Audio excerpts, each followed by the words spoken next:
Okay, so welcome everyone to our third seminar on Soergel bimodules.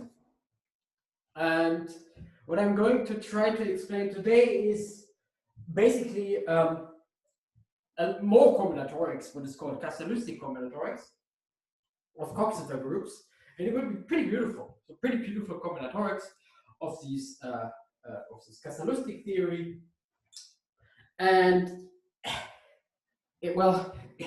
I personally think that already the combinatorics is quite awesome. I hope I convince you today. But this combinatorics doesn't come from nowhere. There will be certain numbers turning up. I will make this extremely precise. And these numbers actually count something very important. We won't see this in the seminar itself. These numbers are called Kazhdan-Lusztig polynomials. So they're polynomials, not numbers, if you want. They account something very important. And we can't go there. It's not super complicated, but we just can't go there. So I recommend to take a look in, I think it's one of the later chapters in the book where they give some history on the story. But today I just want to focus on the combinatorics itself. And the whole idea of Kazhdan-Lusztig is by now something like 40 years old. So it was 79 when they published their paper, and it was really a breakthrough. Okay, it's 40 years is kind of an eternity ago in modern mathematics. It was kind of a breakthrough, and a lot of very similar ideas followed later. Nowadays, it's kind of a standard philosophy, at least in some parts of algebra and representation theory, to always have some kind of Kazhdan-Lusztig-like combinatorics. And as I said, the main goal of today is to just explain this in our setup, in the setup of Coxeter. So recall we have W and S, which is a Coxeter system. To be completely precise, anything you want for now.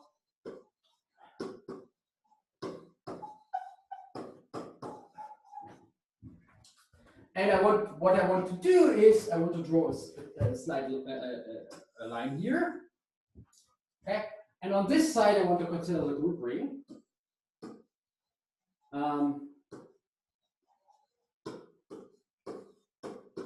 This is just a fancy way of saying I have now a ring, so I have now a linear structure, and my coefficients are integers. And the basis elements, so basis here is just given by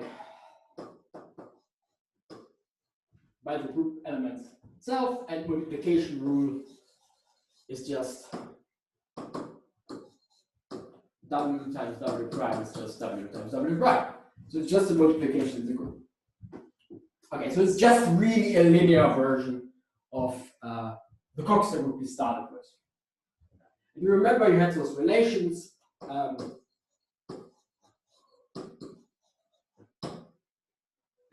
Let's say W is generated by S. And you had those relations that S squared is 1, and you had the break relation, which was this, depending how you want to write it, it's either STS ... equals TST ... where those are the elements in my Coxeter matrix. Or alternatively, now I'm running out of space, because I have the first relation, I could also write ST, this is a bad S, ST to MST. Okay, so far so good. So then on the other side, I want to put something that's called the Hacker algebra. Okay? So the name for it is just Hacker algebra. And it was really the first quantization in mathematics before even the notion of a quantum group or whatever, some kind of quantization arose. And the Hacker algebra is as follows, and usually denoted by H, which is really H associated to those guys. And it will always be H for short, is just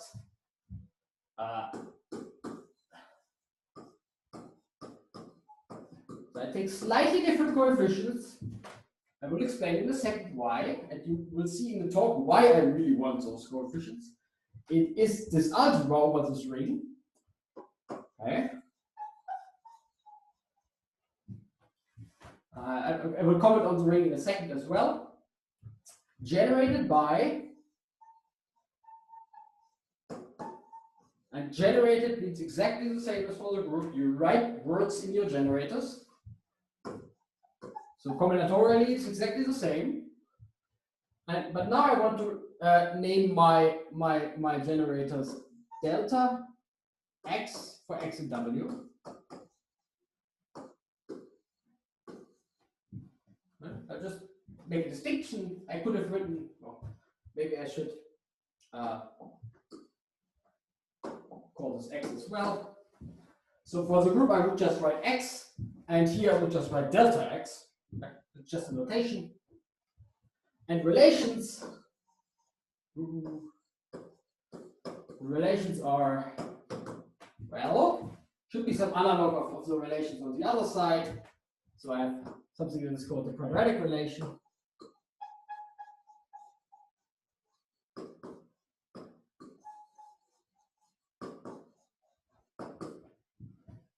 I give it a second before I write it down, and I have a great relation.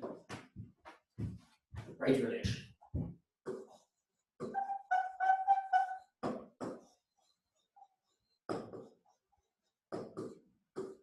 Okay. The great relation is really easy. I just look at the left-hand side and I write exactly the same, but I exchange symbols.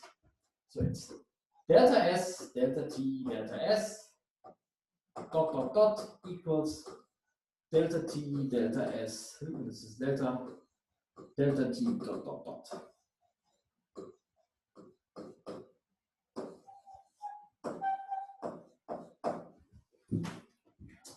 Okay, the quadratic relation is really the main player here. I will take my time to explain it. Let me just write it down. So the quadratic relation says the delta S is an evolution. Like on the left-hand side, S squared is 1. Delta S squared is not quite an evolution, sorry. It's not quite an evolution, it's almost an evolution. It's disturbed by this term in the front. Okay. So this term is kind of, well, it's quantized, it's a quantum term.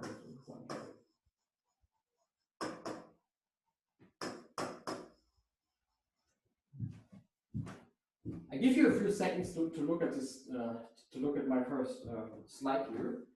And now let me move a little bit down. Very good.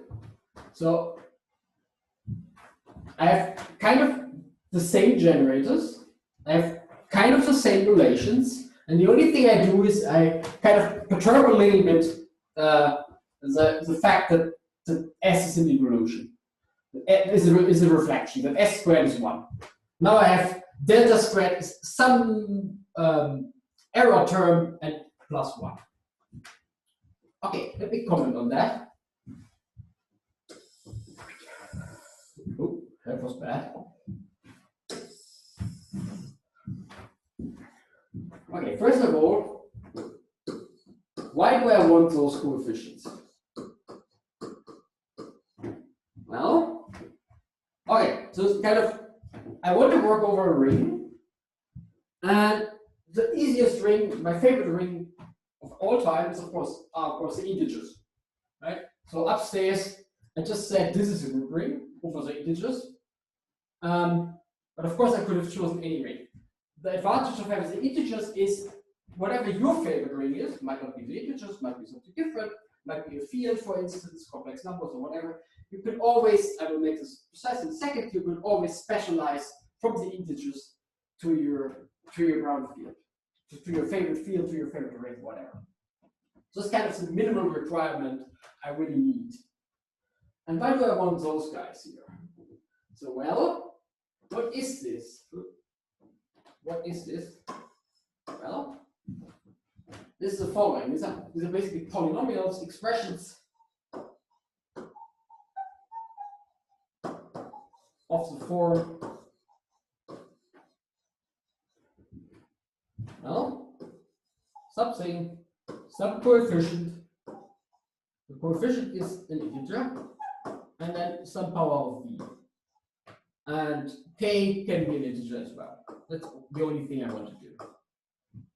Okay, so it's basically a polynomial, but I have odds inverses. Okay? In particular, and that's very important, not allowed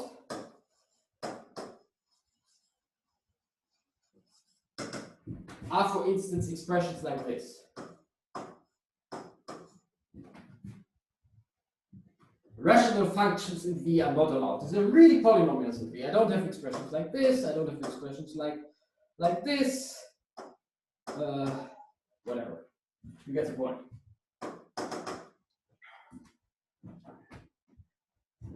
And this means the following.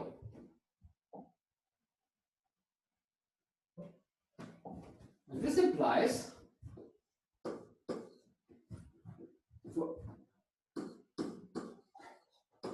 every ring R, your favorite ring, complex numbers, whatever, and every choice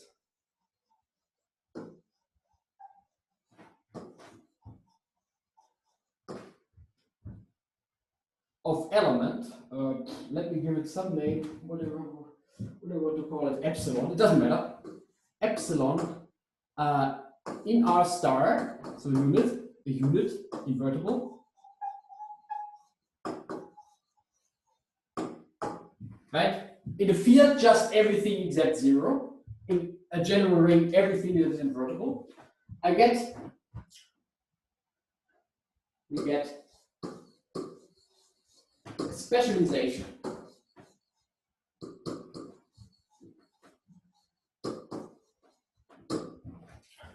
from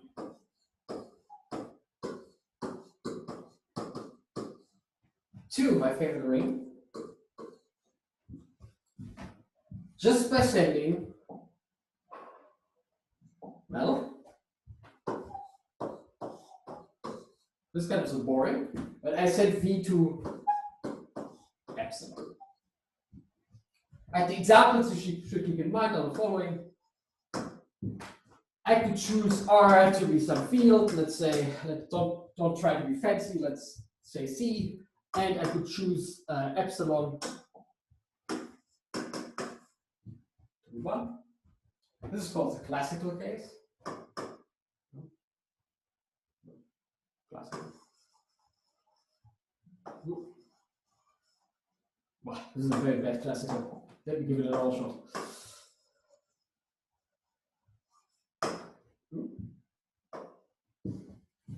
Okay, or I could R to be Z and do exactly the same.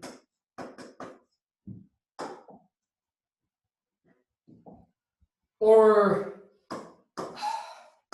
whatever, really everything you want. Pi over E if you want.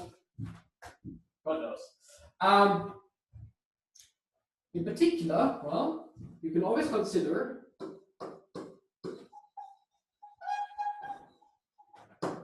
the Hacker algebra, which is an algebra over our round ring of V inverse polynomials. And I can use a specialization map, which I just write like this. Just an expression to say, okay, I have now a new coefficient ring with coefficients in R, and at each appearance of V is replaced by whatever choice of epsilon you want. And I would also write for short, I mean, the epsilon really doesn't matter at all. I will also write for short, just V goes to whatever epsilon. So I specialize V to something. In particular, the idea which we are going to prove is that H, if I specialize,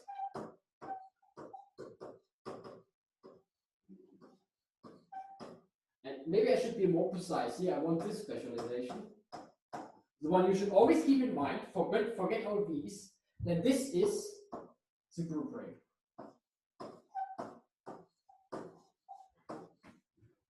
Which is just a fancy way of saying I have now one parameter family, basically, right? I have kind of any choice of V.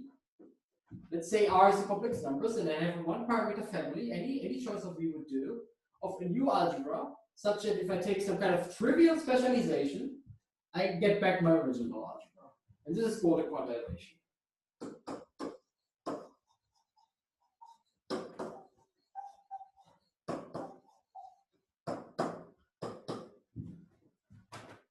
This looks extremely silly, or if you've seen this for the first time, this looks pretty random. Why should this be interesting? By nowadays, it's pretty much a standard philosophy. Quantizations, nice quantizations tend to be interesting, but we will see this in action. Why this is important, right? Let me just comment this. We will see in action.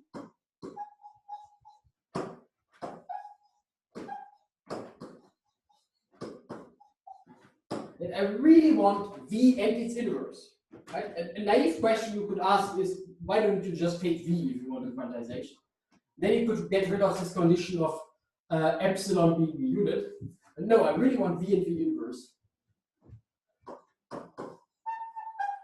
And then this ground field here is kind of the minimal thing you would write down.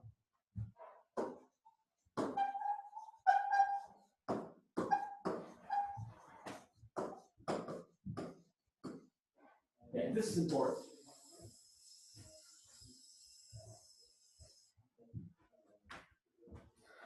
Good. Let me scroll back. What have we done right now? Well, I've shown you this picture. So we have our favorite ring, and I hope by now everyone agrees that these Soergel groups have a really nice geometry. And I do something funny with it. I throw in a funny parameter, let's call it V, and I deform a little bit the relations.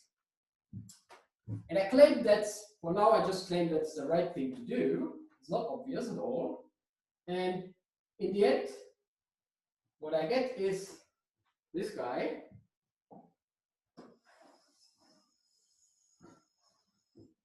And really my hacker algebra is kind of a one parameter deformation of the group ring of the Kazhdan. Well, that's quite nice. Maybe you could expect whenever you have nice combinatorics on the right hand side, you might have also nice combinatorics on the left hand side. And that's essentially the case. So let me go a little bit further. Right now, keep in mind that we have this funny V. Don't be bothered too much with the V, but just always think that the right specialization is V to be 1 if you want. So I claim the following.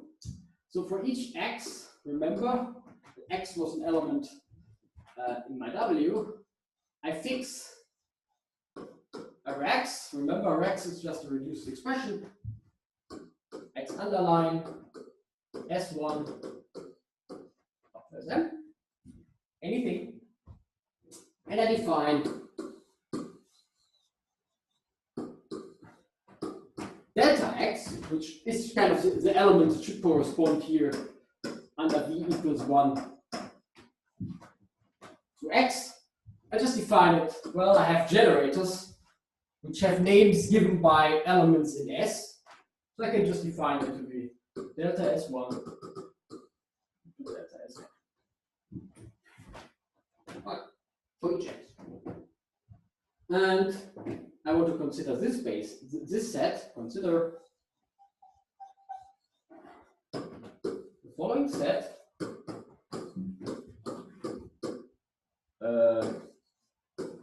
And of course some subset of H. Well, what could this set be? Well, I'm trying to convince you that my H is kind of a deformation of W, if you want. Right? So, and if I just could write down this, it was on the last slide. Remember, this was a basis. The basis. then you kind of want that the top one is a basis as well, right? And that's actually the theorem which I will write down. And then I will comment on that. So really the first main theorem about hacker algebras is the following.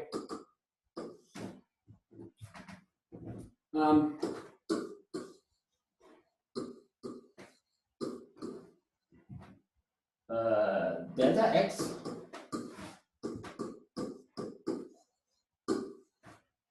is a basis, to be completely precise, what was our boundary? It was this guy.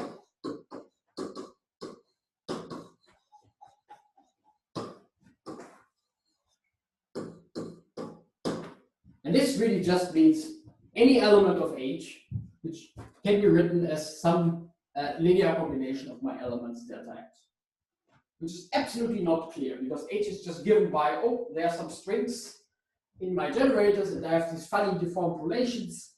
So this is really not clear at all. But this really tells you, and I want to stress this, and this plus what I want, what was on the other slide, on the other slide page, is that really our hacker algebra is a good deformation, and the technical word for this is a flat deformation. So the sizes stay the same.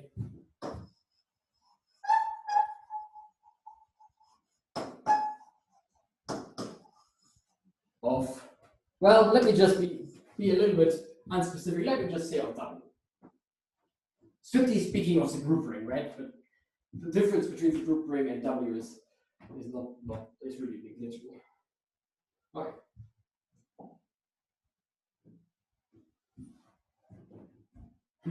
So how could we prove such a? That was not what I wanted to do. This way.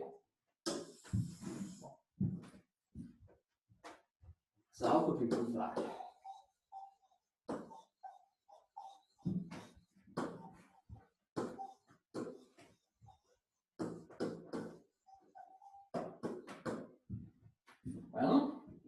Well, what I need to show is that, well, it's linear algebra, right? That it's a basis if it spans if it is linear independence. And it is linear independent. So linear independence, it's not hard, it's a bit tricky. I will comment on that, but I won't show it.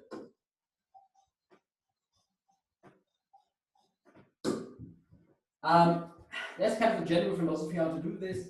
What you would need to do is you would need to construct a phasor representation. And let me just write it down. Doesn't matter so much. Let me just say it's a bit tricky. It's not super hard. It's in the book.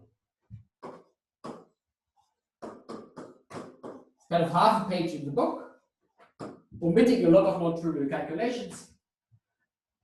But basically, the philosophy should be construct the phasor representation.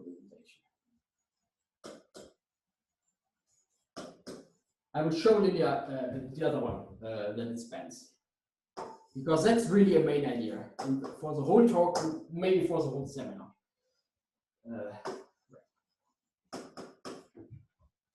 Okay.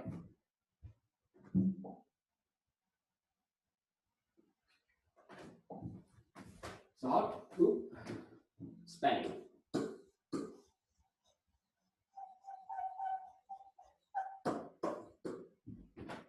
Well, let me explain the idea, and then you will see how this follows. Okay, let me take a short detour. Now, let me take a detour.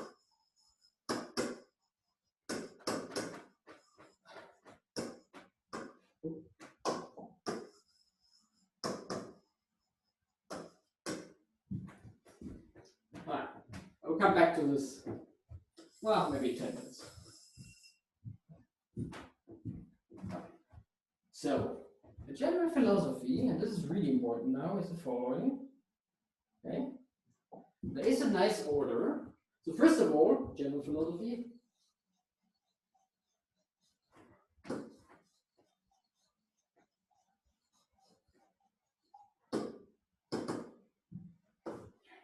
everything is kind of indexed by something in the group. So we should think about everything like the basis, right? The basis upstairs here. I mean, I write these funny delta symbols, but actually it's just indexed by elements of the group, right? Everything should be indexed by elements of the group.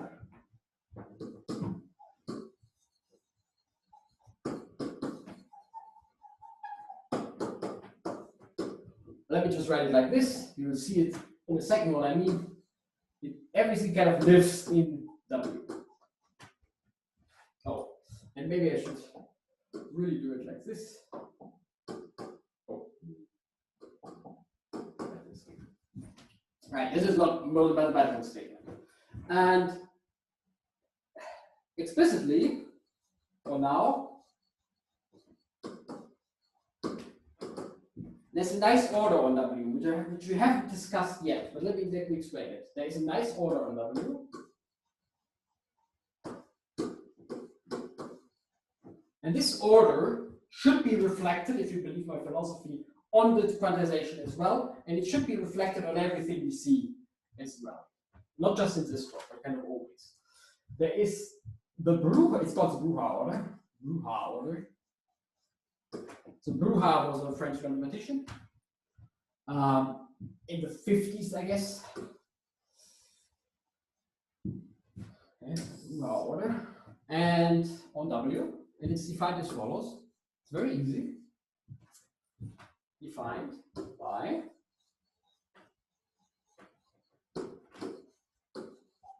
X. X is, of course, an element of W. And the Bruha order, I just denoted by smaller. Of course, there will be notions like smaller or equal, or bigger or equal, but I leave them to you to define them. Maybe this is really the definition of, yeah, okay. Let me just do this one. If, by definition,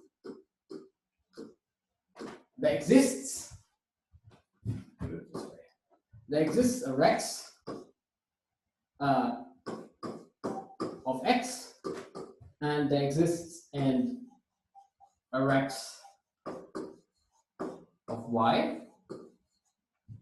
I have two rexes. I'm not saying I'm choosing anything. I'm saying there exists a rex of X and there exists a rex of Y, such that is a subword, sub-expression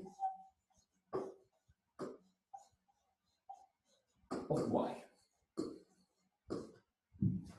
Right, and that's why I wrote lower or equal, because of course X is equal to X in this order. It's what is it called?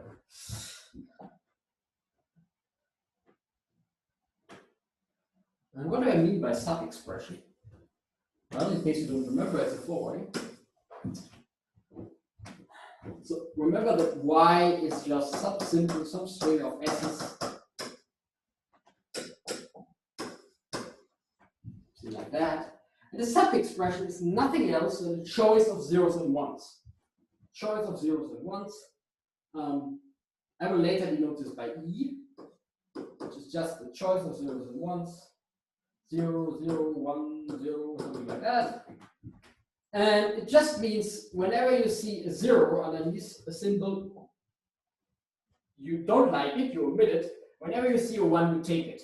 So explicitly, for instance, if Y would be, oh, I have no idea, S, T, S, T, U, T, U, T for STU certain generators, then I could take the following sub-expression 0, 1, 0, 1, 1, 1, 0, 1, and X bar would have been, then need to be, I don't like this one, I don't take it, so it's T, I take this T, I take this U, I take this T, I take this T. In this case, this was a bad example, because my expression is not reduced. But I don't care. A sub-expression is just anything I get by omitting symbols. So in this case, X is a sub-expression of Y. And the Bruha order is just saying, okay, something is shorter if I can find it by omitting symbols. Right? If it's shorter, if it appears for a shorter word. Let me give you an example.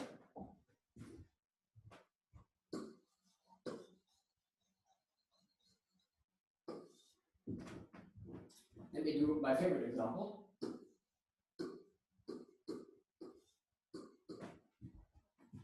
Okay, so then W is certainly,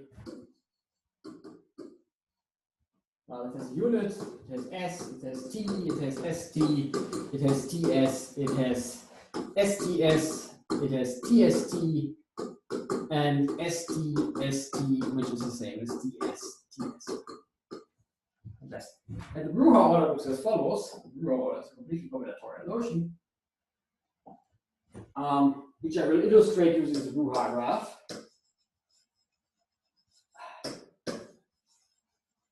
So what do? Well, let me do it like this.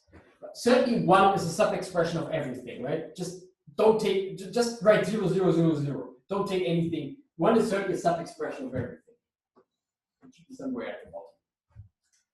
It turns out that the longest word, the W0 here, is really the biggest in the Bruger order. So it will be on top.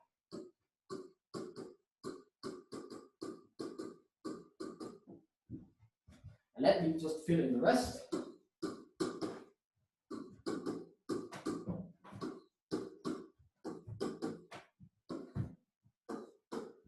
And now the Bruger order looks as follows. Well, STS is certainly shorter than STST because I can just omit the T, right? If I cross out the T here, then I certainly see that this is shorter, and what I do is I just draw an arrow here.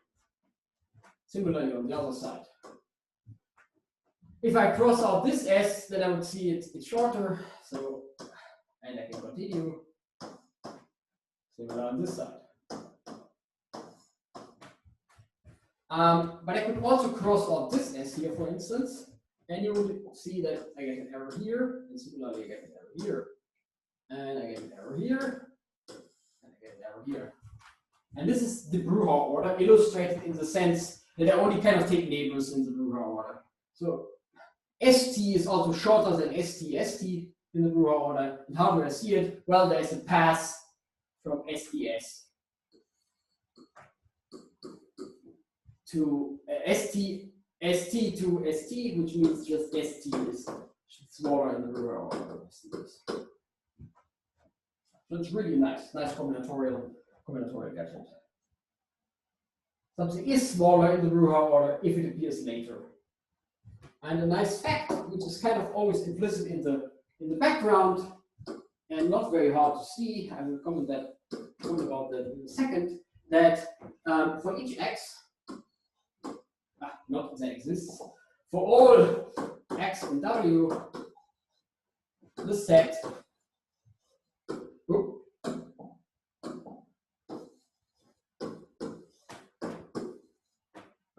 whatever, y and w, y is lower than x, is finite. Well, first of all, why is that non-trivial? Well, because remember, w can be certainly infinite. And if you take a subset of an infinite group, there's no reason for it to be finite a priori. Why is it also not hard to see? Well, let's look at the definition. Here you go. Now I fixed my, notation is by the way bad. Downstairs I fixed my y, and I'm looking for the x that are smaller. And by Matsumoto's lemma, each reduced expression of y has the same length. And there are only finitely many, let's say of length k, and there are only finitely many expressions in general that are smaller, that are sub-expressions, left aside reduced expressions. So certainly this set is finite, and that's really important. Very good. Okay. And now comes the way to prove it. So back to proof. This is important. And the whole philosophy will always be that you can define something really nice up to lower order terms. There will always be only a finite number of lower order terms. In general, You have no control over them, but you can define everything up to the lower order terms. You will see this in action in a second when I go to the Kazhdan-Lusztig basis. For now, just note the following to fill up the proof of spanning. And it's actually not so hard to see the following multiplication rules. If I have delta x and I multiply it with delta y, well, if I would multiply x with y, let me just scroll down a little bit. Sorry, if I would multiply x with s, then of course it would be just xs. The equation already looks very silly. Here it's a bit more tricky, but not much. You will see again it's a quantization. It will be, you just make it longer. You just make it longer. So almost as below. Okay, but here you have an error term.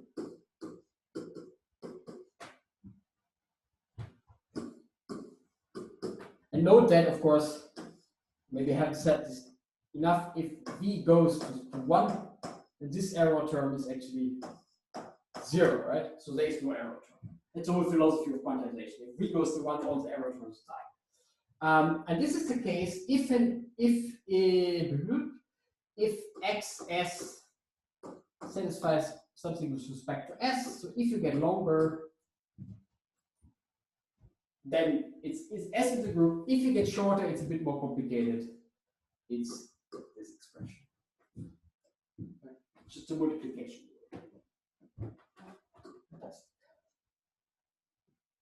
Leave it here. And actually, I claim this already implies that something spans. No, this implies spanning. Why? No. Well, whenever you see any word in your generators, you can. This formula tells you you can reduce it to a linear combination of basis elements. Right? You have two linear. All of these are basis elements.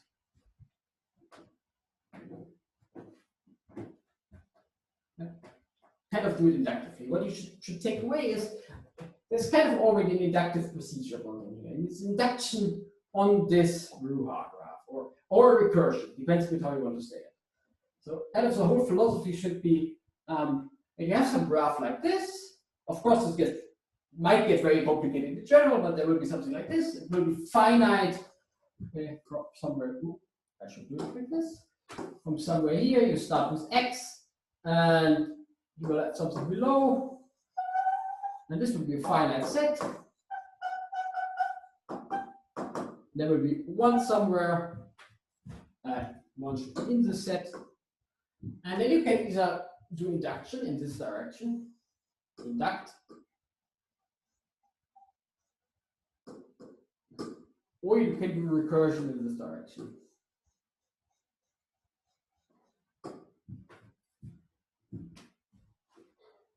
And that's all I hear. Let me do this really explicitly now.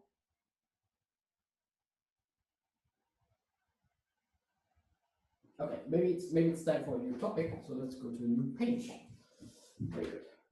So very explicitly,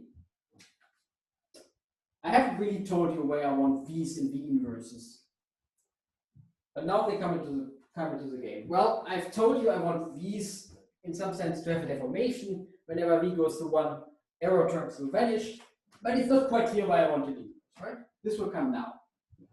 It's a crucial definition, well, it's extremely crucial definition, and it's probably the only thing I will ever call a definition, because it's so important, and this is the definition due to Kazhdan-Lusztig, so KL. So KL is always Kazhdan-Lusztig. Well, this is not how they would formulate it, but anyway, a Kazhdan-Lusztig basis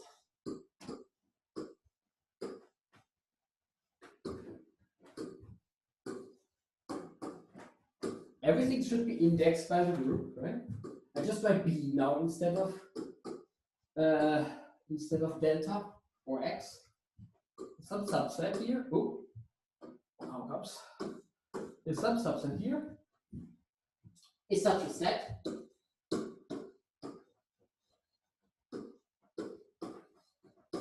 such that two defining properties hold. 1 and 2. Let me just write down 1. I will comment on it in a second. I will use a symbol which I haven't explained yet. Let me just comment. Let me just do it. The second property is, in some sense, a more important one. So let me just do it for now. Such that bx bar, I will explain bar in a second, is bx. And this is called self-dwelling.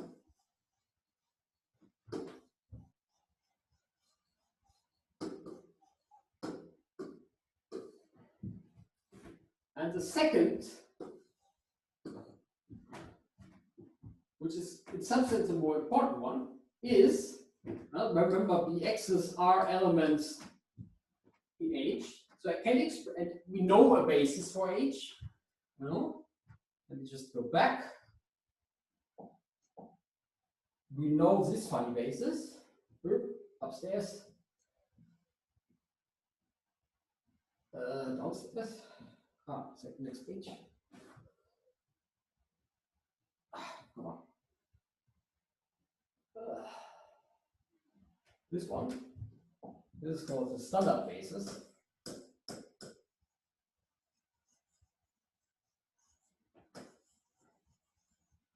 Right? Is a basis. So every element I find in my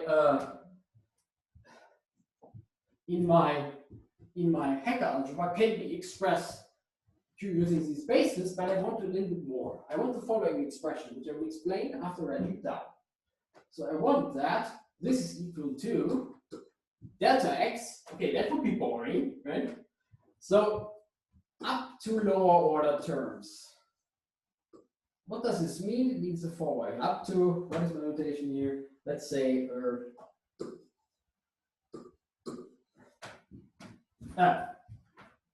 this is not a w, this is an x. Up to some things. I just give the coefficients a name. It's just h, y, x. This is a coefficient.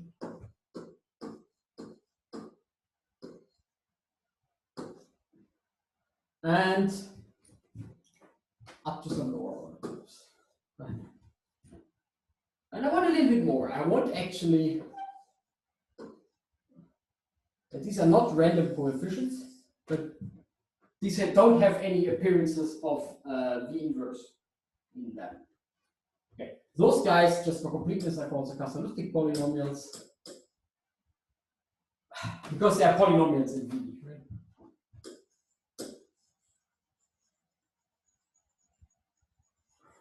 So what does this mean? What does it mean? Before I comment on one. This is called triangularity.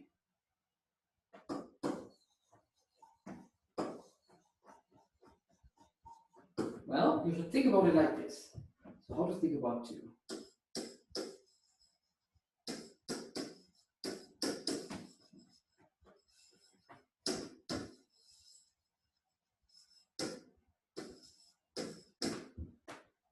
Okay, what I just have written down is that I have my databases. In principle, I'm writing down a matrix now. There will be infinite matrix, but because everything below is finite, I can focus on the finite part. I have my delta basis, and what I'm kind of saying is there's another basis which I call B, and they're related by a unit triangular base change. Like this. And everything below here is 0, I don't care. It's upper triangular. And everything up here is some random coefficients. So here will be those guys, which I can't control in general, but I know that they are actually in this set. Give you an explicit example in a second.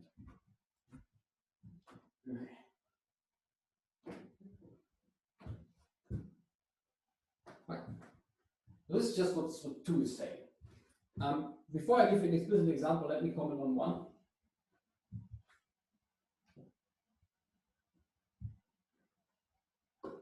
Let me comment on 1.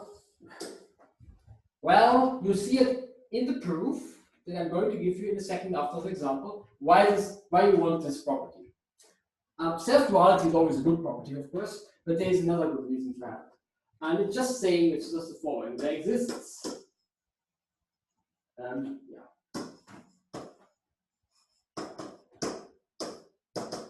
a map involution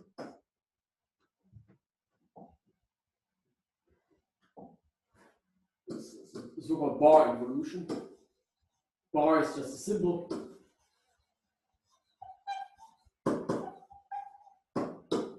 On the Hacker algebra defined by the following: the bar of delta x, the bar of delta x is actually, so in particular those guys are not self-dual, right? Not self-dual.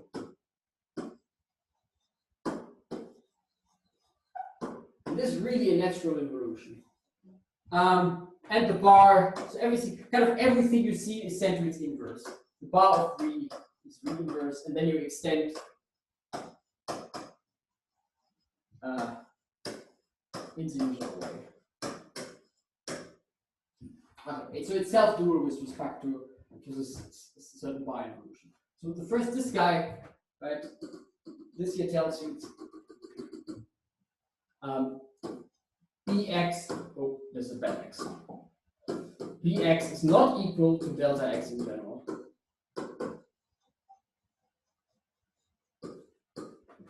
And this is an involution. If you do it twice, if you do it twice, it's identity.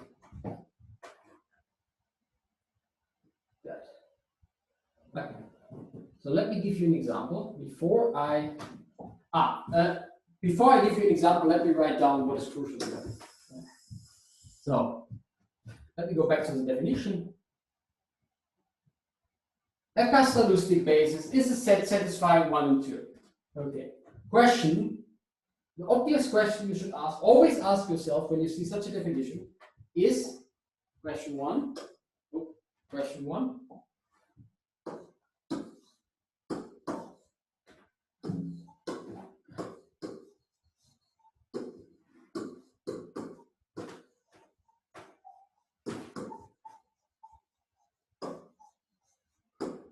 Actually, this is question 2, but it's easier to answer. Well, let me call it question 1. So philosophically speaking, this is question 2. You'll see it as soon as I write down question 2. Because does such a basis exist, right? Does it exist? You should first, of course, ask question 1, right? Otherwise, it's kind of stupid. But you first should ask question 2, but question 1 is much easier to answer. And basically, I will answer question 1 in a second after giving you an example, and I will spend kind of the rest of the lecture trying to show you that such a basis exists. And this is great. So let's just tell you the answer. Yes. And this is great because now we have written down something which is unique, right? It exists and is unique. And this is always good. If you have something that exists and is unique, it's always a good hint. And let me give you an example first, which I don't assume that you understand it until later. So just take it as it is, just to get a feeling how those bases look like, and why I call property 2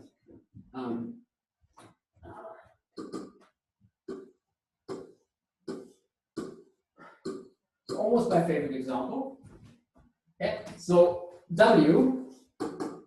My favorite example is a little bit too big, so I choose this one a little bit smaller.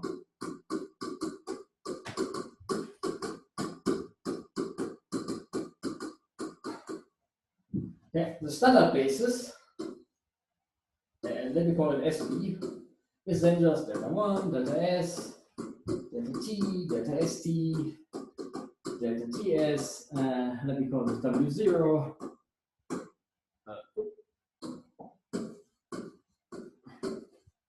And I want my Kazhdan-Lusztig basis, KL, 1,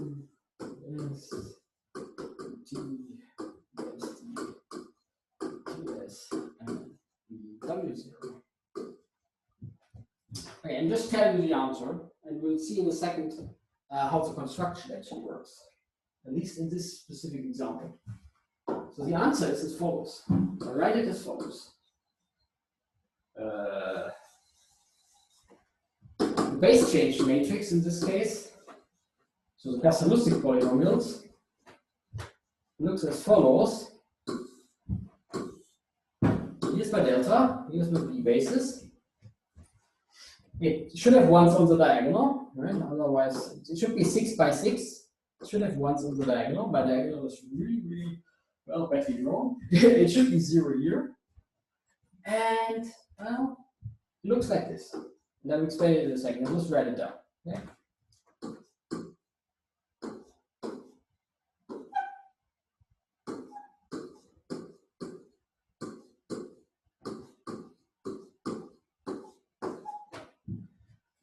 And that's what I meant before, right? Everything that appears here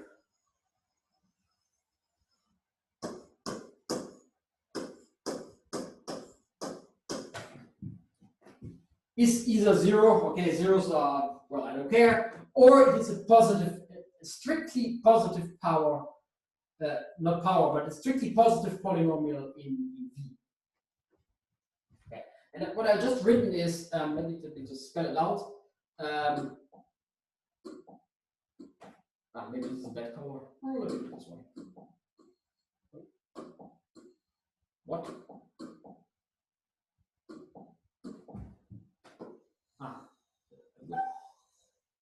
This is just saying that BW0 is, read it from bottom to top. So if you want, I ordered them as follows. So here's W0. Here is S, here is TS, here is T, here is S, here is 1. So this is just saying it is, well, delta W0 plus its lower friends, right? Its lower order terms. With the lower order terms are just V times delta ST plus V times delta TS plus V squared times delta S plus V squared times delta T plus V times delta.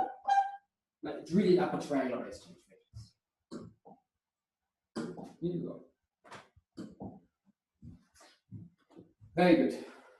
So this is how it looks in general. Well, this is how it should look in general. This is not how it looks in general. So let us stay on this for a second. And actually, which is not quite clear, actually a miracle will happen. So here you can see it in general.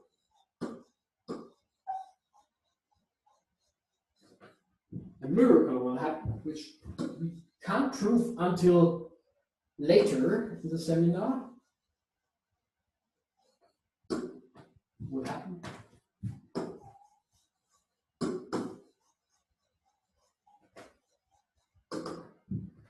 Namely, all of my non-diagonal elements here, well, I don't care about the 0 block downstairs, but the one upstairs. So all H, Y, Z, H, Y, X are actually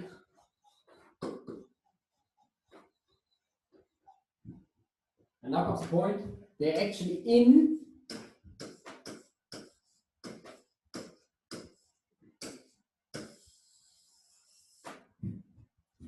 right? So no negative numbers, which will be very surprising if you see the construction.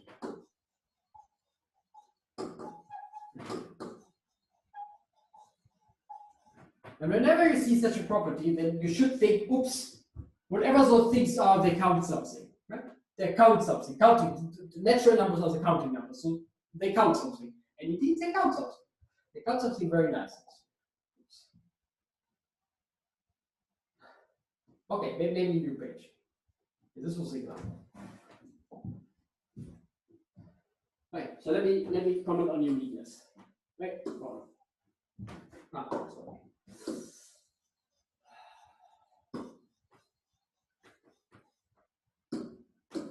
Well, kind of what okay, is the following. Let me just do it. And let me comment on it in terms of matrices. Okay, so assume we have two KL bases, whatever, B and C.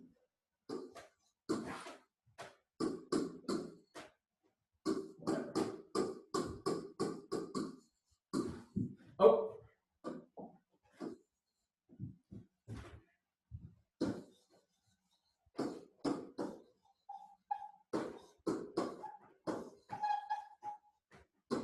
Well, that would be bad. This would be not unique. Well, just consider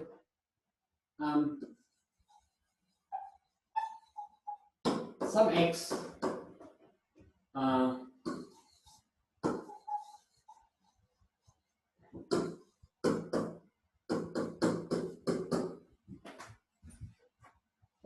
assuming that they're not equal, I can consider something where they're not equal. And then you take this expression. You wonder whether this is 0. And of course, we want to prove that this is 0. And how does it look like? Well, remember, the Bx is basically such a thing. Right? The base change matrix between the B's and the deltas looks like this. And similarly, by assumption, the base change matrix between the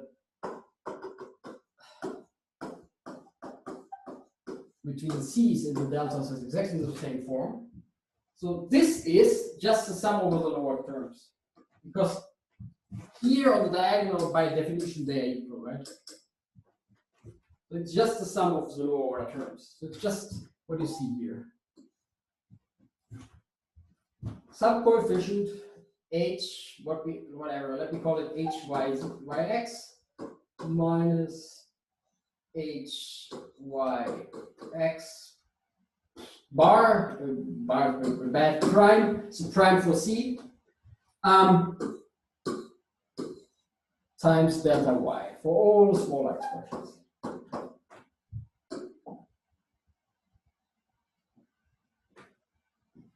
Okay. So far so good. We have used upper triangularity, but now you know that this is a self-dual. So this is bx minus cx bar.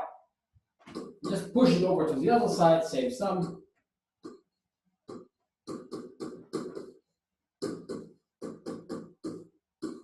Bar, bar.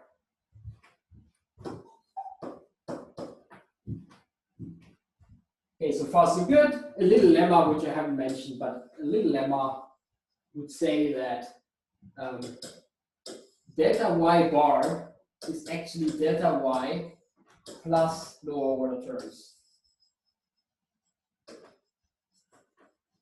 That's not very hard to prove. It's in the book. It's not very hard. But if you know that, then actually it follows. Just look at this expression. I took now a bar, and the bar basically wants to do the following. Well, the bar basically wants to do the following. Take the bar, and I get, well, the bars are the usual ones up to lower order terms, so they're also form a basis. So in delta bars, I get the same thing. But now everything on the upper diagonal is by definition in this ring. This is a -1. Also, you can't just split. This is a -1. And what you want to do now is basically that one of them will be non-zero. This is non-zero. So kind of this wants to be somewhere here. Oh, come on. Somewhere here they differ. And then there will be a different element down here. But this can't happen because here we only have negative powers, here we only have positive powers. Precisely the following. Well, this implies that there exists y, let me just call it y, such that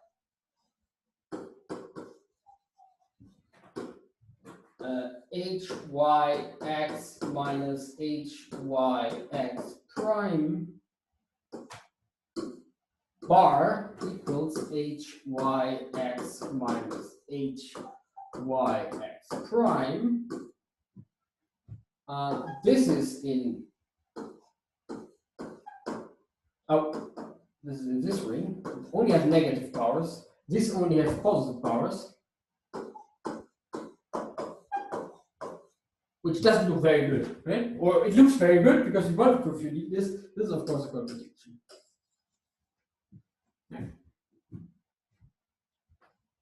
Very good.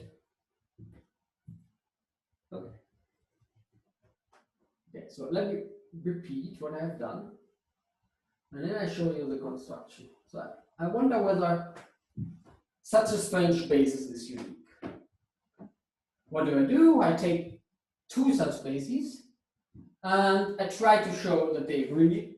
And what do? I compare the difference between basis elements, assuming that they're not equal, and I realize that the self-duality basically means that whenever I take the difference between such two matrices, I would hit an element which just doesn't exist, because of course,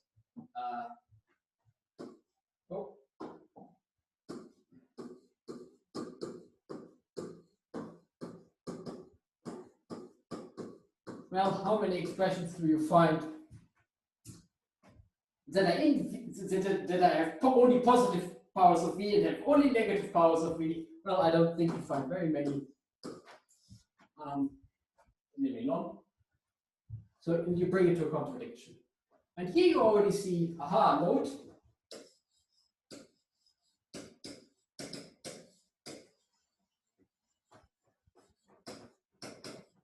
In order to play this trick, it wasn't enough to just have a v. Right? I commented on this at the beginning.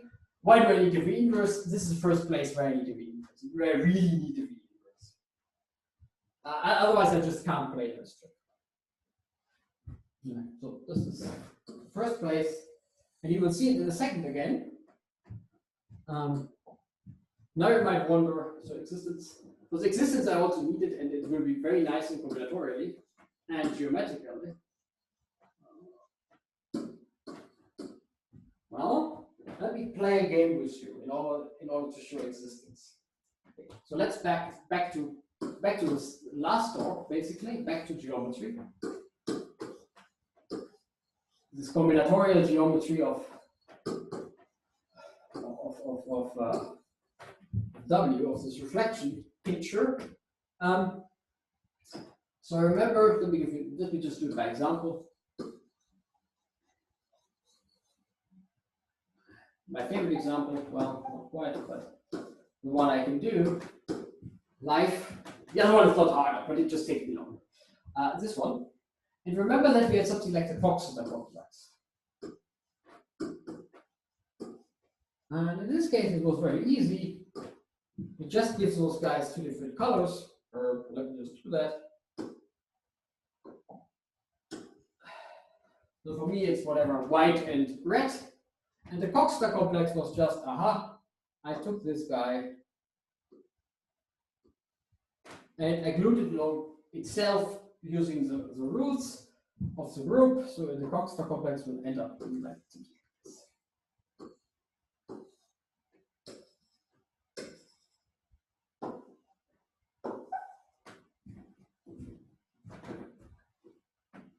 And I can identify the connected components of, if I ignore the zero cells in this case, the connected components of this Kazhdan system actually with elements in my group as follows. I chose the fundamental alcohol. Let me just follow one. So this was delta in the last.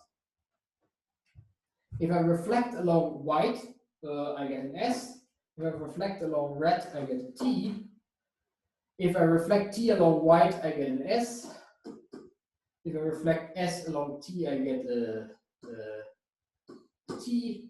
And of course, it closes up as it should. Very nice. Now I want to do the following. Right?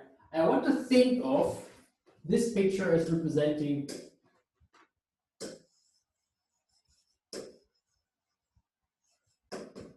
my standard basis.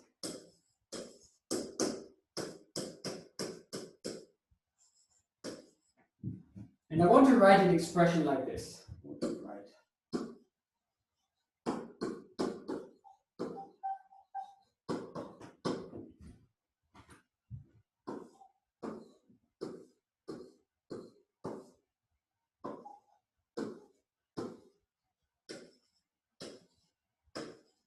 Whatever. V inverse plus 1 v cubed minus v, whatever, something like that. So I want to decorate edges with elements of my ground ring. And I want to think of this as just representing a linear combination of those basis elements. So this element represents v times delta s. So this is this guy. Plus next coefficient v inverse plus 1 times what is this delta ts, this guy, and the last one plus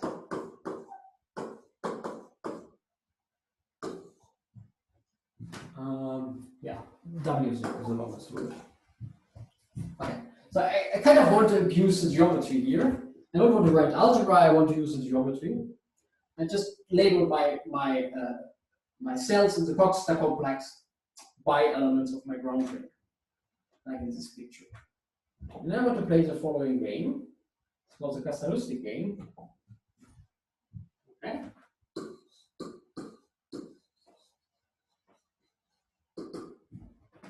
So in general, in some higher dimensions, let's say the Coxeter complex looks like this. Part of the Coxeter complex looks like this.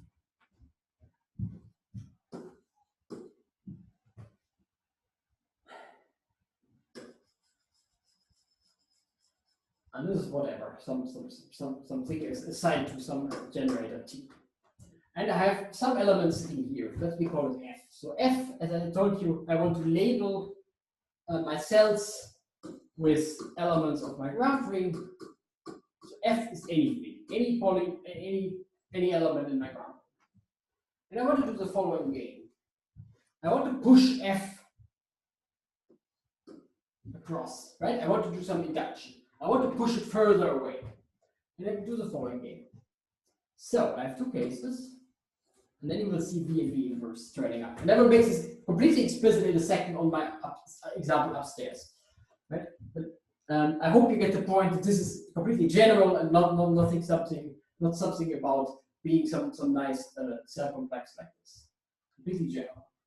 I push it across a wall, and I get two pictures. Oops. Stupid.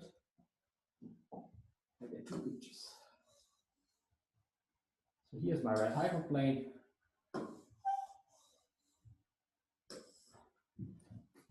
Okay, so the rule is as follows, combinatorial rule. I push it across, nothing happens, I just push it across. F, F. And then I leave something behind where I started. I leave something behind.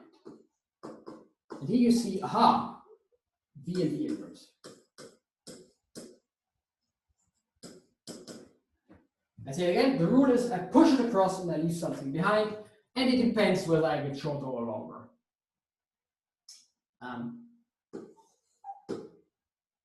Expression gets shorter.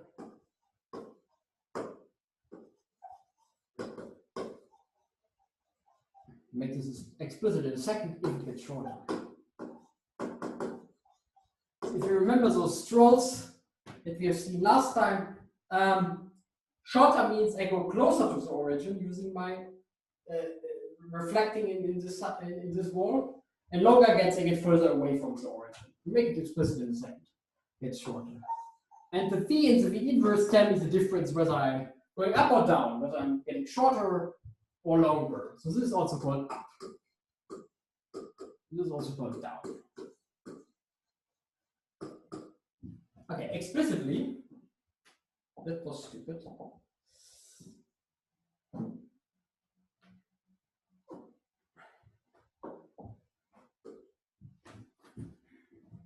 Define the basis inductive field as follows.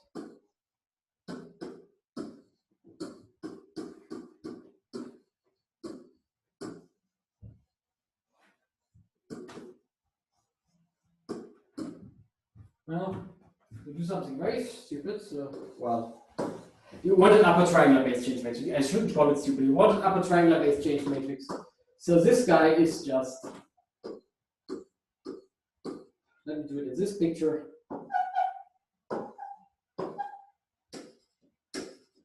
Oh, something is fishy here.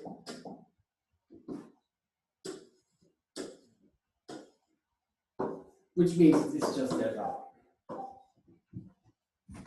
Right. Now assume everything is already defined.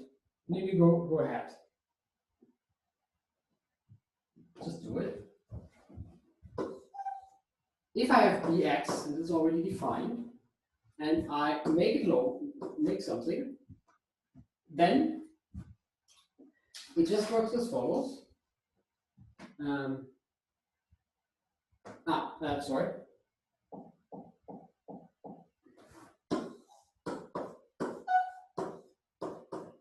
It's exactly the picture I had above, but now in algebra. So it is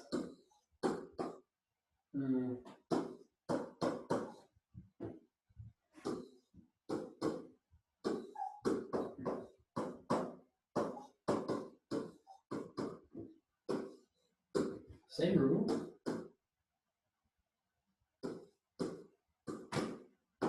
So up, down. So what does this mean? I mean, it means just the following. And then I extract, from this I extract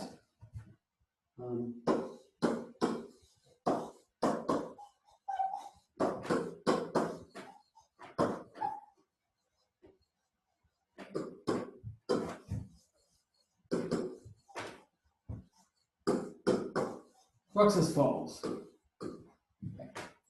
For example, let me just do it. Let's continue here. So this way. Okay, I already know B1. Okay, now I want to do the following. I want to find the next element. Remember the Bruja diagram is something like this in this case. Okay,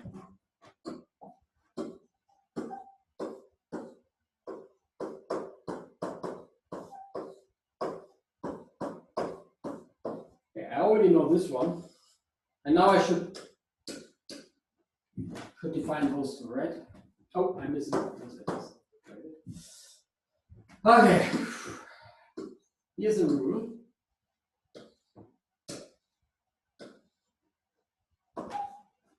I start here and I apply ds. This means this is s. Remember, this is s, s, s, and this is t, t, t. Apply ds. So what I do? Look at the picture. I move across.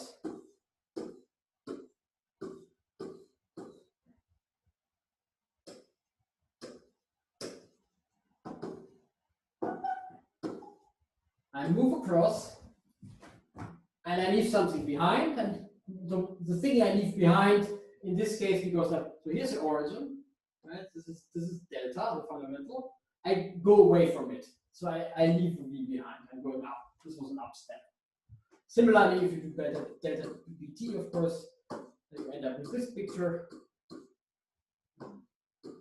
And this is just saying that bs is 1 plus 1 times delta s as it should be, and the lower order term is this one.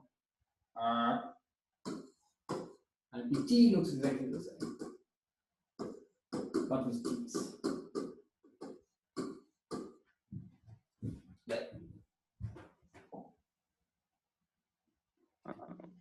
Daniel, I think you switched nu and 1 in your BT diagram.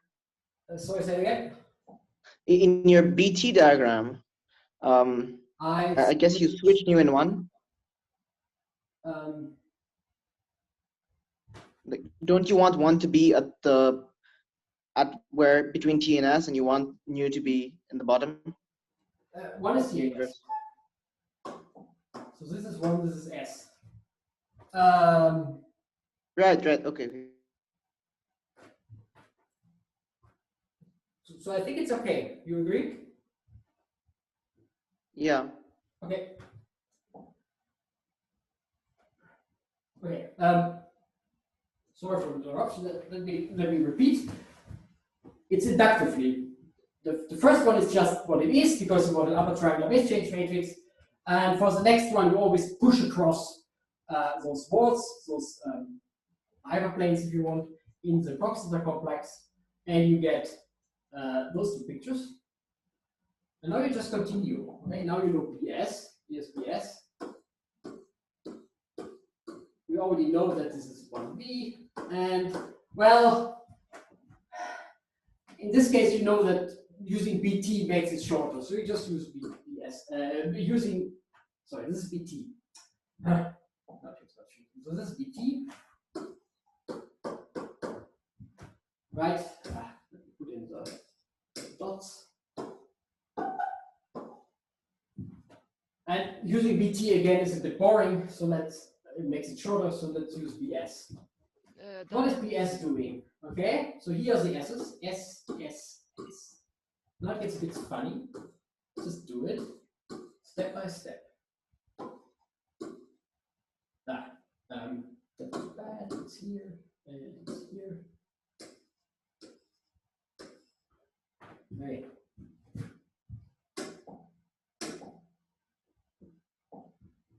So I take this 1 here, and I realize it's next to an S. So my rule says I push it across, and I leave something behind. And what I leave behind depends on whether I go further away or whether I go closer. In this case, I go further away. Very good. Now maybe a different color. Try this one. I still have a V here, and the V lives next to an S. Then it's the same game. I push it across, and I leave something behind. I'm getting lower again, so I leave a V behind, but V times V is of course V squared. Oops, sorry. And similarly, of course, by reflecting the whole picture, you will see that BS is just this picture. So far, this wasn't so much for 1B cubed. Remember, my base change matrix was something like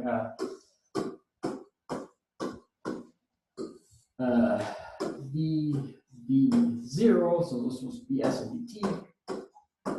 And then I have those guys. The other way around, sorry. And in some order, this is BS and BT. And then I'm wondering for the last one, and I had this one, if you remember. So let's see if you get that. Daniel? Yeah. If you scroll up a bit. Yeah, I will. The thing that the other person tried to point out, because if you look at your first BT you draw, it isn't equal to the other one, because you switched place with 1 and V. So next to the Bruhat order diagram, the BT diagram is wrong, right? It should be V at the bottom and 1 to the right. Because that's what you have written. So I think what Daniel did was, I think he multiplied everything by V inverse or nu inverse. And that's why, like, you would be right, you would get nu inverse on the bottom, and then you would get 1 on the side, and then he multiplied, he multiplied everything by nu, sorry. And then he multiplied everything by nu, and therefore he got 1 in the bottom and nu on the side. Daniel, you can correct me if I'm wrong, but that was my reading of what you did. Sorry, say it again. Yeah, so I guess people, or at least I was initially also confused about the BT diagram, why you have 1 in the bottom and not nu inverse in the bottom. But then yes, I guess multiplied by nu.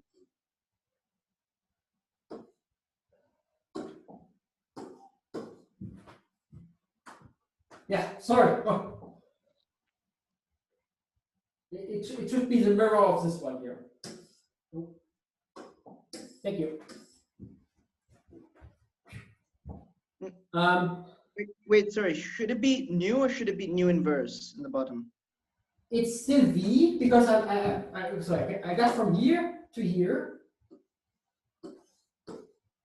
and I got further away, so I leave a V behind. Okay. Thank you. Make sense? Yes, thank you. Thank you. And you will see a V inverse now. So far, we haven't seen any V inverses because I always went up. But at one point, this doesn't work anymore. So let me start with this picture, hoping not to mess up the calculation again.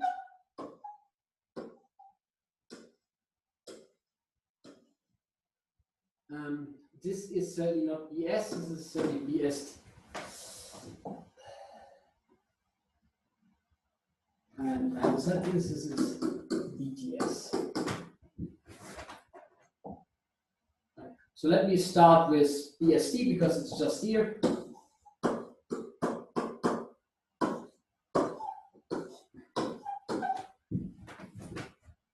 Okay, and well, the only thing that makes sense is I make it longer by using an S again.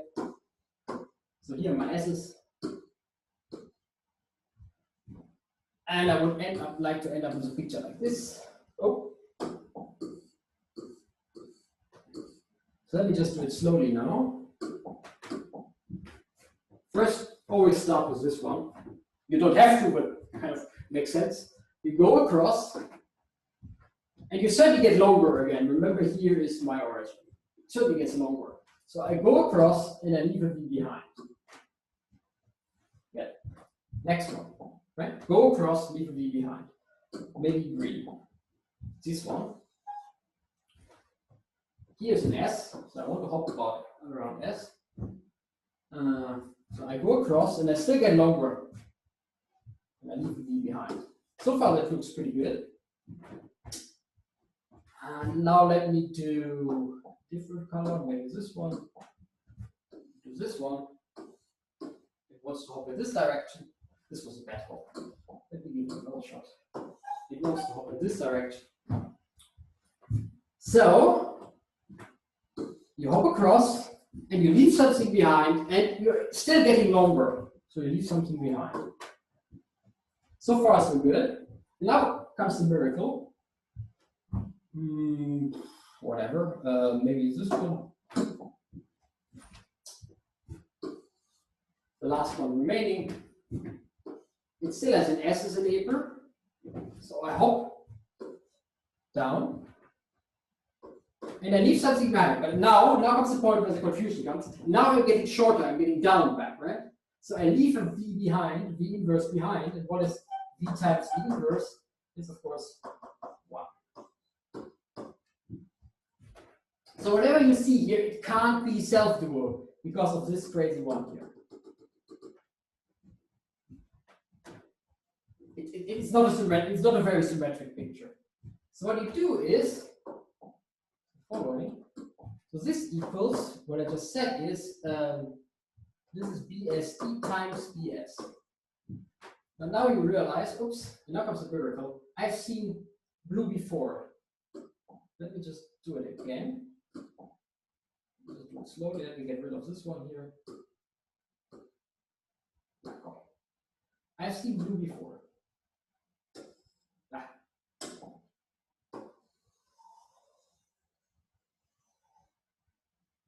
Where have we seen blue before? Well, it was this picture.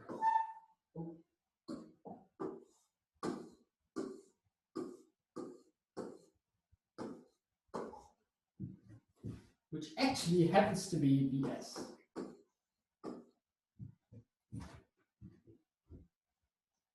There's no reason a priori why BS shows up here again in this pattern. I just did some combinatorics, but this will always be the case, which is extremely amazing. It will always be the case. Not that BS shows up, but something you have seen before shows up. So you know that this guy contains something you're looking for, which you call BSTS. And it also contains a copy of something you've seen before. And that's the one we're looking for. Let me do it. way.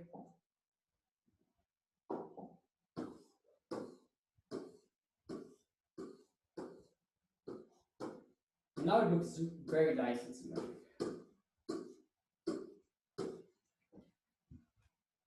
And it's really, you can see that it's upper triangular, right? Because the order goes in this direction. So that's some top element, oops, and everything else is kind of lower in order. And hey, I'm done. And the general idea now is that theorem by Kazhdan-Lusztig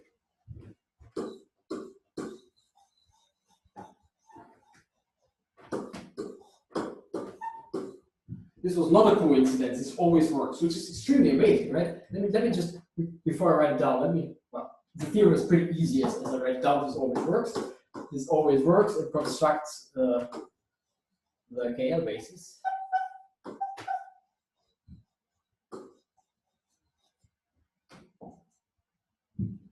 And then I repeat what we have actually done. And I can really write ZKL basis, right? Because it's unique.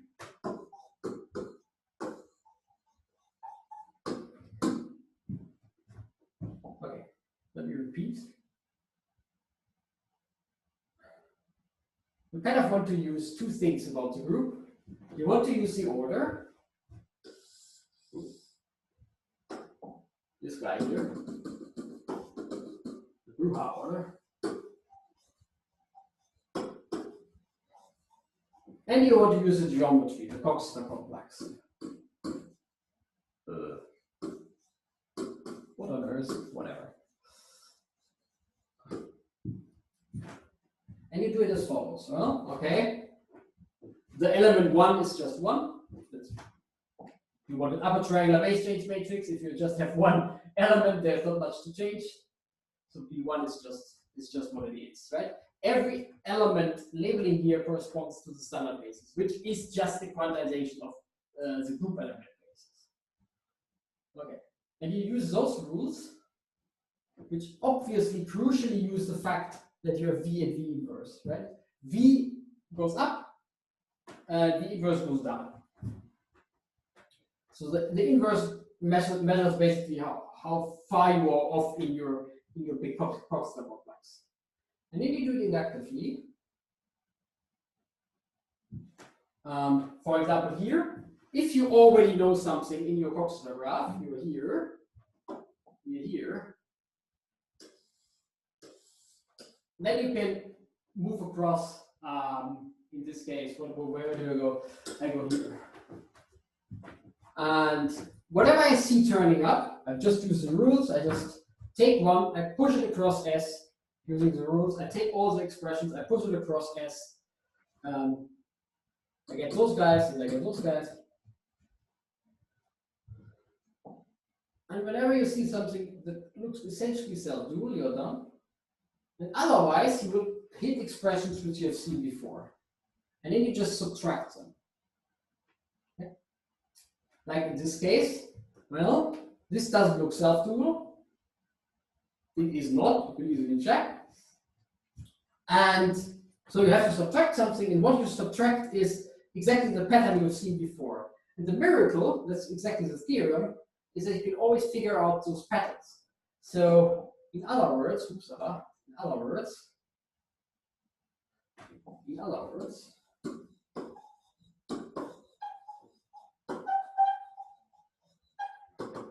if you find something that is not self-dual,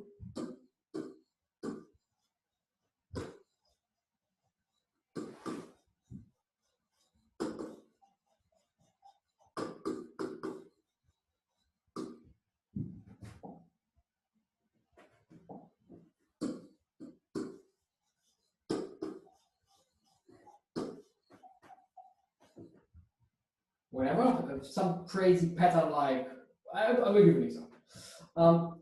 Then you will always find something, some alcove with 1 plus something.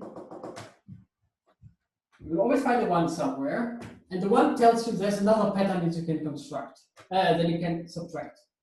which corresponds to some bx, dy maybe, dy for y short to x, so which we have seen before, which you can subtract.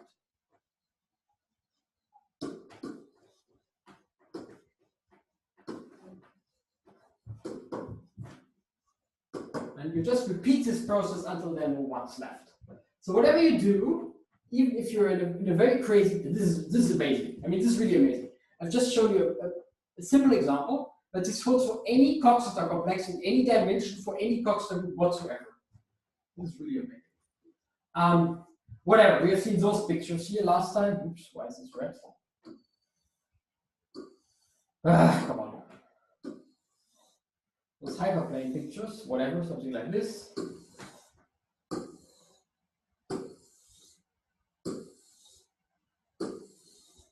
Okay, but drawing is very bad, so you would have somewhere a fundamental alcove, you would have somewhere a stroll going somewhere, whatever. And at one point you will have some pattern which usually tend to get super huge. You will have something labeling those alcoves, which is non-trivial, and you would push it across using the same rule. It really spreads in all directions a priori, and it really does in practice. And you will have someone somewhere which you push across and you get another one. So this is the starting point of your new pattern. So this is the one that indexes your new element, bx, s. So you start with bx, and you jump across s, let's say, you went to bxs, and some crazy thing might happen in the middle. You might go up and down, whatever. But you'll always find some shorter expressions of ones, somewhere here, several ones maybe, and all of these correspond to patterns you have seen before.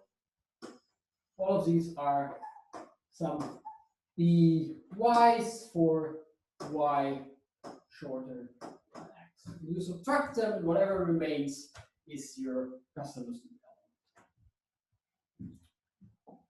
And this works in general is already pretty amazing, and even better. Oh, I don't want yellow anymore. And that's what we will see in, I think, in 2 talks or so. Even better.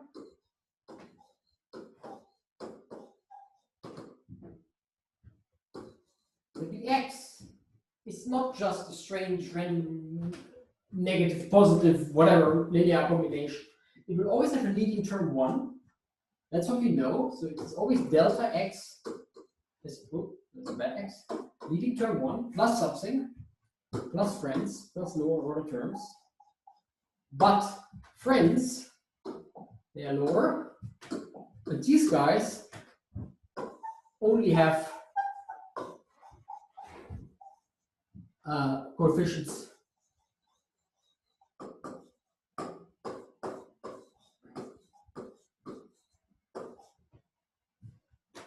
I mean, there's really no a priori reason if you just know this algorithm. Why on earth should this be true?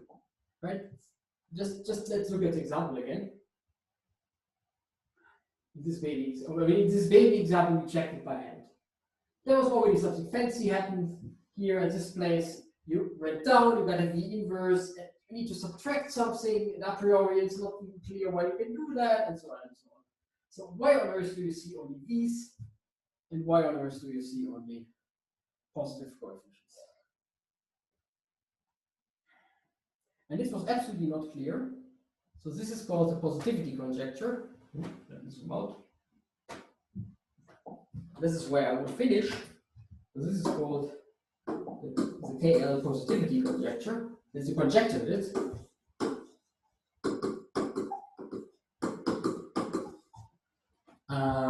Conjecture.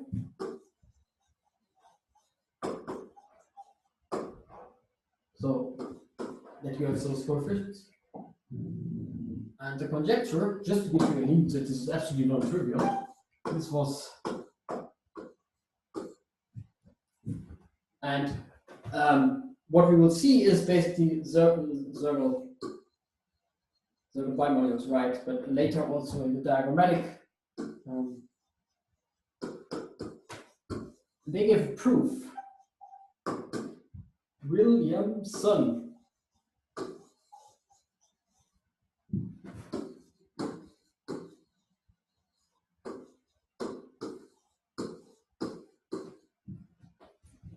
more than 30 years later. Okay, so this is absolutely non-trivial property.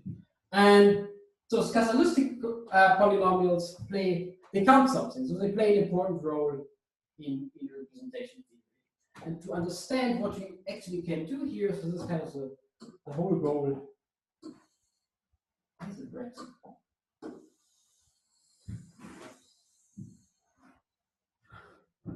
So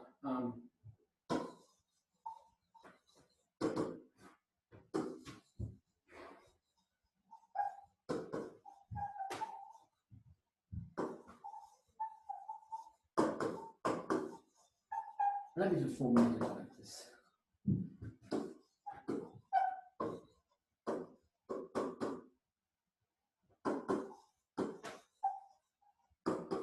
Right? They count something because, of course, if whenever you see, let me just repeat it, whenever you see those coefficients here, then you can be sure that something is counted. Something is counted.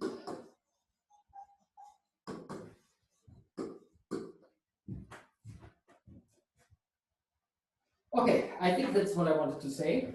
Thank you very much. Are there any? Oops, sorry. Are there any questions?